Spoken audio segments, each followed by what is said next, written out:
On this night 3 years ago, Minneapolis and the world changed forever. A police officer murdered George Floyd. When footage of Floyd's final moments spread, intense pain and anger followed.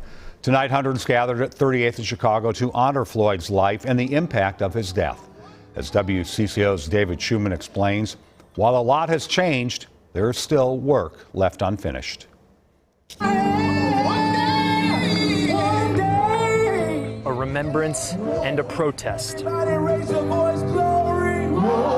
3 years passed, but still so present.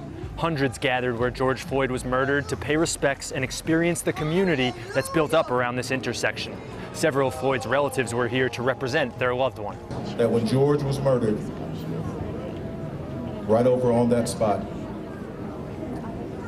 there was something that happened, a quickening that happened in this earth.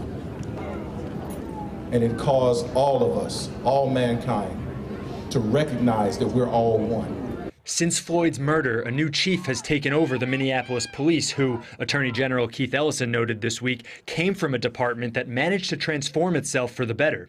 A symbolic step came Thursday morning when the Minneapolis City Council passed a resolution honoring victims of police brutality. Our goal is to really set the stage for Minneapolis to lead this nation to end lynchings in America. That's why George Floyd Square still stands as a protest. Floyd's family has spent these years advocating for better policing too. It was that day that the world's eyes opened. Thank God for Darnella Frazier for having the strength to stand there and record that incident, because without Darnella Frazier, we wouldn't be where we are today, and we do have a chance now. That recording helped convict the 4 officers involved in Floyd's murder.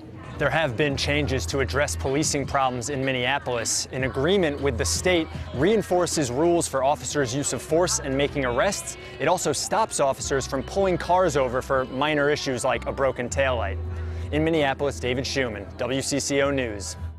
The Department of Justice continues its investigation into the Minneapolis Police Department. If it finds patterns that break the law, it could file a consent decree that would mandate more changes.